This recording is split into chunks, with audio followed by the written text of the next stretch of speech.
Rotarian doctor MN Keshavarao, Venkata Padma hospital, Vizianagaram. అందరికీ నమస్కారం. మనకి ఏదైతే ఈ సమ్మర్లో ఈ హీట్ రిలేటెడ్ ఇల్నెస్, ఏదైతే బయట హీట్ వేవ్స్ ఎప్పుడైతే ఎక్కువ ఉన్నాయో ఒక చాలా లక్షణాలు, వేరు వేరు లక్షణాలు మనకి ఏర్పడవచ్చు అనమాట. అది ఆ లక్షణాలు ఒక్కొక్క దాని గురించి మనం కొంచెం వివరంగా నేర్చుకుందాం. దాన్ని బట్టి మనకి ట్రీట్మెంట్ ఆస్పెక్ట్ దాని గురించి ఎప్పుడు మనం ఇమీడియట్గా అటెన్షన్ రావాలనేది మనకు తెలుస్తుంది అనమాట. ఫస్ట్ డిహైడ్రేషన్ వస్తుంది. సో డిహైడ్రేషన్లో మన అందరూ తెలుసు, డ్రై లిప్స్, డ్రై టంగ్, చిన్నపిల్లలు అయితే తాడు కొంచెం లోతుగా అనిపించడము, ఒంటి మీద స్వెట్టింగ్ లేకపోవడము, యూరిన్ కొంచెం తగ్గడము, లేదా యూరిన్ పాస్ చేస్తే కొంచెం డార్క్ కలర్ యూరిన్ రావడము, కొంచెం డిజినెస్గా ఫీల్ అవ్వడము, ఐస్ కూడా కొంచెం డ్రై అనిపించడము, టీయర్స్ తక్కువ ఉండడము, ఇవన్నీ కూడా మన డిహైడ్రేషన్ లక్షణాలు మనకి కనిపిస్తాయి. ఎస్పెషల్లీ పిల్లల్లో కొంచెం ఇరిటబుల్గా ఉంటారు. ఇది ఒక దాని అందుకని బికాజ్ ఆఫ్ హీట్ వేవ్ మూలంగా వచ్చిన డిహైడ్రేషన్. సెకండ్ వచ్చేది ఏంటంటే హీట్ ర్యాషెస్, ఎస్పెషల్ డైపర్ ఏరియాస్లో పిల్లల్లోని.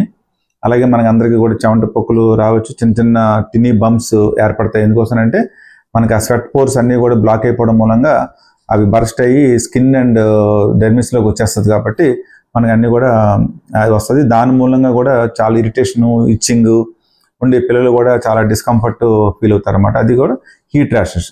రెండోది హీట్ ఎడిమా. ఇలాంటి సీజన్లో ఎవరికైనా సరే స్వెల్లింగ్ ఆఫ్ ది హ్యాండ్స్ కానీ ఫీట్ కానీ మనకి ఎప్పుడైనా వచ్చిందనుకో, అదే ఎస్పెషల్ అదర్ డిపెండెంట్ ఏరియాస్ ఎక్కడైతే మనం కూర్చుంటామో ఆ ప్రదేశాల్లో కానీ ఎడిమ వస్తే సడన్గా, that is also maybe due to the heat waves అనమాట. అది నెక్స్ట్ హీట్ క్రాంప్స్.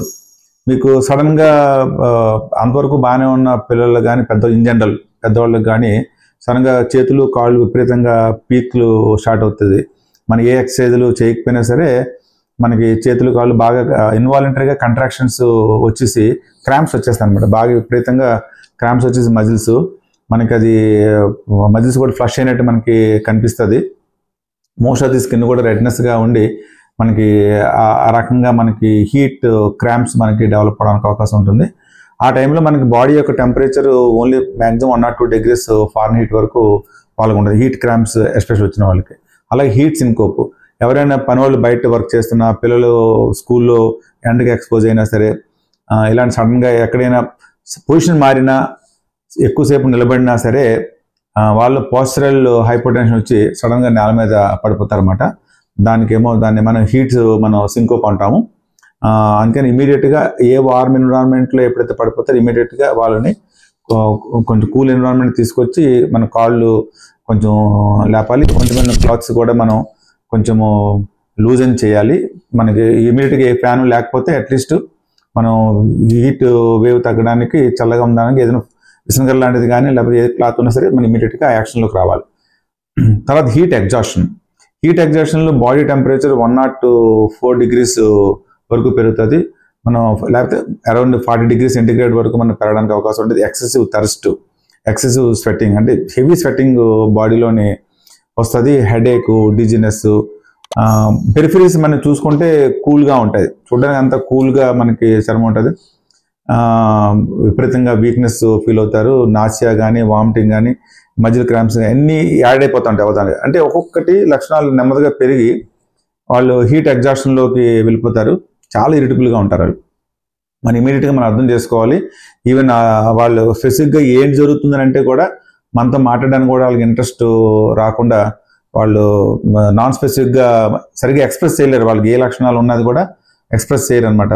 సో ఆ విధంగా ఎప్పుడైతే ఉంటుందో మనం హీట్ ఎగ్జాషన్లోకి వెళ్తున్నారని భావించి మనం ఇమీడియట్గా మనం హాస్పిటల్కి వచ్చే లోపల, మనం హాస్పిటల్కి ట్రాన్స్పోర్ట్ చేసే లోపల ఇంట్లో చేయాల్సిన కొన్ని జాగ్రత్తలు ఉన్నాయి. ముందు ఇమీడియట్గా బాడీ అంతా జస్ట్ వాటర్ తోటి క్లీన్ చేయడము, ఎస్పెషల్లీ గ్రాయిన్స్, నెక్ ఏరియాను, ఈ మొలల్లోని, చంకల్లోని ఎక్కడైతే మన బాడీ హీట్ లాస్ ఎక్కువ అవుతుందో టెంపరేచరు, అక్కడ ఏరియాస్ అనేవి కూడా మనం కూల్ చేసి ఈ లోపల మనం ట్రాన్స్పోర్ట్కి ప్లాన్ చేసుకోవాలి.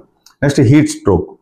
ఎప్పుడైతే temperature more than 1 or 4 degrees, ఇంకా అంటే more than 1 or 5 degrees core temperature, అంటే మనం థర్మోమీటర్లో నోట్లో పెట్టి చూస్తే 1 or 5 దాటి టెంపరేచర్ కానీ వచ్చి మెయిన్ ఆల్టర్డ్ మెంటల్ స్టేటస్ కానీ, లాస్ ఆఫ్ కాన్షియస్నెస్ కానీ, సీజర్స్, ఫిట్స్ కానీ, ఇట్లాంటి మగత రావడం కానీ, పరాకు కానీ, మాట తడబడుతూ స్లర్డ్ స్పీచ్ రావడం, ఇలాంటి ఎక్స్ట్రీమ్ వీక్నెస్, లెథర్జీగా ఉండడము, మనం ఏం చెప్తున్నామో వాళ్ళకి అర్థం అవ్వదు, అంత ఉంటుంది.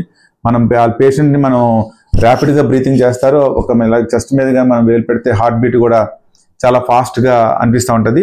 మీరు టెంపరేచర్ తగ్గిద్దామని ప్రయత్నం చేసినా 2 గంటలు 3 గంటలు ప్రయత్నం చేసినా సరే టెంపరేచర్ మనం డ్రాప్ చేయలేం. ఇలాంటి పరిస్థితుల్లో మనం అర్థం చేసుకోవాలి, ఇది grave emergency, red flag sign. కాబట్టి ఇమీడియట్గా మనం పేషెంట్ని వెంటనే షిఫ్ట్ చేయాలి. ఈ లోపల యూరిన్ అవుట్పుట్ 8 hours దాటిపోయిందా పోయకుండా. సో ఇలాంటివన్నిటి కూడా మనం చూసుకొని ఇమీడియట్గా మనం పేషెంట్ని ఆగమేఘాల మీద హాస్పిటల్కి తీసుకురాకపోతే 65 to 75% ఆఫ్ ది పేషెంట్స్ చనిపోవడానికి కూడా అవకాశం ఉంటుంది. ఒకళ్ళు ఇన్ కేస్ వాళ్ళు బతికినా సరే మల్టీ ఆర్గాన్ ఫెయిల్యూర్ రావడానికి అవకాశం ఉంటుంది. లోపల liver, kidneys, brain, heart, lungs ఇవన్నీ కూడా ఆ హీట్కి ఇల్నెసెస్ మూలంగా అన్నీ కూడా మల్టీ ఆర్గాన్ ఫెయిల్యూర్లోకి వెళ్ళి పేషెంట్ ఈవెన్ మృతి చెందడానికి కూడా అవకాశం ఉంటుంది. కాబట్టి ఎర్లీగా ఈ సైన్స్ మనం ఐడెంటిఫై చేసుకొని ఇమీడియట్గా హాస్పిటల్కి మనం షిఫ్ట్ చేసుకోవడానికి తీసుకెళ్ళాలి. Thank you very much.